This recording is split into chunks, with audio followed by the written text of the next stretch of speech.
টাকা দিয়ে 400 টাকা রেখে দিয়ে আপনি নিজেকে খুব বড় মনে করেন না, নিজেরই ক্ষতি নিজে করলেন, নিজেরই ক্ষতি নিজে করলেন। এজন্য সামর্থ্য অনুযায়ী রমাদানে রোজার সাথে সাথে আল্লাহর রাস্তায় দান করা। 9 নম্বর কাজ হলো নফল ইবাদত বেশি বেশি করে করা। কি ইবাদত? নফল ইবাদত বেশি বেশি করে করবেন। 10 নম্বর কাজ নেকির কাজ বেশি বেশি করে করা, নেকির কাজ। সূরা কাহাফের 110 নম্বর আয়াত আল্লাহ তাআলা বলেন, ফামান কানা ইয়ারজু লিকা রাব্বিহি ফালইয়ামাল আমালান সালিহান ওয়া লা ইউশরিক বিইবাদাতি রাব্বিহি আহাদা। কেউ যদি তার রবের সাক্ষাৎ কামনা করে, এই আয়াতের মধ্যে আল্লাহ তাআলা স্পষ্টভাবে বলেন, কেউ যদি আমি আল্লাহ তাআলা সাক্ষাৎ কামনা করে সে যেন নেক কাজ বেশি বেশি বেশি বেশি করে করে। নেক কাজের মাধ্যমে আল্লাহ তাআলার সাক্ষাৎ হয়। এইজন্য তো বলছে মাসজুদ ওয়াক্তারি, সিজদা যখন বান্দা করে তখন বান্দা একেবারেই তার মালিক আল্লাহর কাছাকাছি চলে যায়। সুবহানাল্লাহ।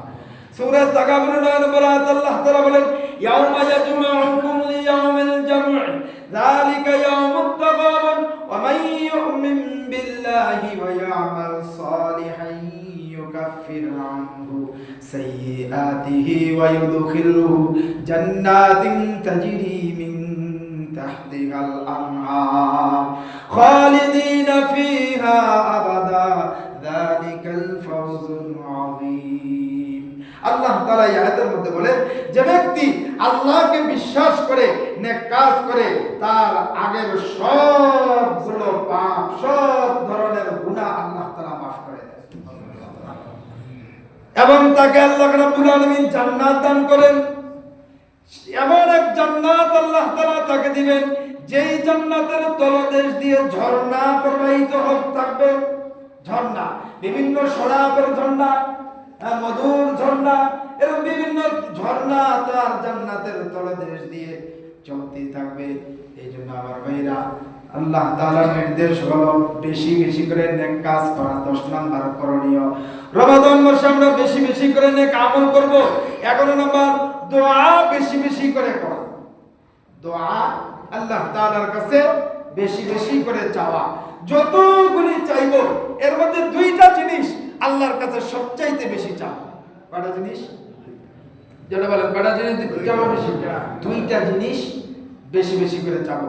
আমার সাথে বলেন, আল্লাহুম্মা আল্লাহুম্মা ইন্নী আসআলুকাল জান্নাতা জান্নাতা আল্লাহুম্মা ইন্নী আসআলুকাল জান্নাতা ওয়া আউযু বিকা মিনান নার আল্লাহুম্মা ইন্নী আসআলুকা জান্নাতা ওয়া আউযু বিকা মিনান নার। এই 2টা দোয়া বেশি বেশি করে করব রমাদান মাসে। এরপরে 12 নম্বর কাজ হলো বেশি বেশি করে জিকির করা। জিকিরের মধ্যে আল্লাহ তাআলার কাছে 4টি শব্দ সবচাইতে বেশি দামি, সবচাইতে বেশি পছন্দনীয়। এর মধ্যে 1 নম্বর হলো সুবহানাল্লাহ, আলহামদুলিল্লাহ, লা ইলাহা ইল্লাল্লাহ, আল্লাহু আকবার। এই 4টি শব্দ আল্লাহ তাআলার কাছে সবচেয়ে বেশি পছন্দনীয়। এইজন্য জিকির বেশি বেশি করে আমরা করব। আল্লাহ তাআলার নির্দেশ, ইয়া আইয়ুহাল্লাযীনা আমানু যিকুরুল্লাহ যিকরান কাসীরা, হে ইমানদাররা তোমরা বেশি বেশি করে জিকির করো। আমরা তো জিকির করতে চাই না, এই শব্দগুলো দিয়ে আমরা জিকির করব ইনশাআল্লাহ। কোরআন তেলাওয়াত করা ওটাও একটা জিকির। মসজিদে প্রবেশ করতেছেন, দোয়া করতেছেন, এটাও জিকির। বের হচ্ছেন, দোয়া করতেছেন, ওটাও জিকির। মাসনুন যতগুলি দোয়া আছে, খাওয়ার আগে পড়ে, ঘরে প্রবেশ করবেন, বাইরে হবেন, সালাম দিবেন, এই যে এগুলোই প্রসব, এগুলো জিকির। আপনার এই সমস্ত আমলগুলো, এগুলো আপনি যে করবেন, এগুলো হচ্ছে জিকিরের মধ্যে শামিল হয়ে যাবে। তাহলে 12 নম্বর করণীয় হলো জিকির বেশি বেশি করে করা। 13 নম্বর করণীয় ইফতার করা। 14 নম্বর করণীয় হলো ইফতার করা। নিজেও ইফতার করব এবং অন্যকে ইফতার করাবো। লাভ কি হবে? আমি যদি কাউকে ইফতার করাই, এক ঢোক পানি হোক বা একটা খেজুর হোক দিয়ে যদি আমি কোনো রোজাদার মুত্তাকি মুত্তাকি পরহেজগার কোন রোজাদারকে যদি আমি ইফতার করাইতে পারি, তাহলে আমার রোজা কবুল হইলেও কি হইল না এটা বলতে পারবো না, কিন্তু 100-এর উপরে 100% আমি বলতে পারবো একটা কবুল রোজার সওয়াব আমি পেয়ে যাবো। রমাদান মাসে শুধু নিজে নিজে ইফতার করবো না, অন্য কাউকে নিয়ে আমরা ইনশাআল্লাহ ইফতার করাবো। 15 নম্বর করণীয় ইফতারের সময় দোয়া করা।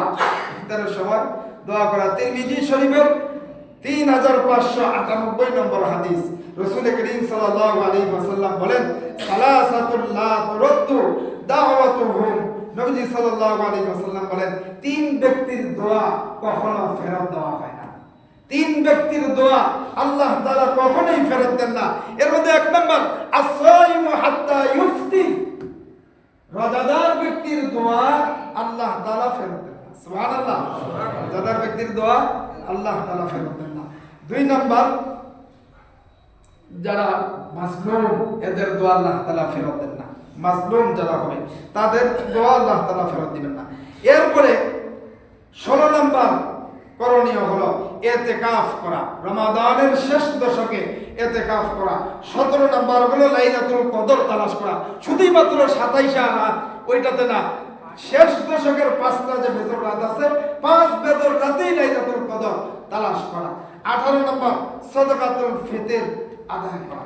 18 নম্বর সাদাকাতুল ফিতর আদায় করতে হবে। আমার ভাইরা, আমরা এই যে 18টা করণীয়, রমাদান মাস আমাদের মাঝে চলেই এসেছে। রমাদান মাসে আমাদের জন্য এই 18টি করণীয় আছে। এই 18টি করণীয় আমরা সকলেই মানার চেষ্টা করব।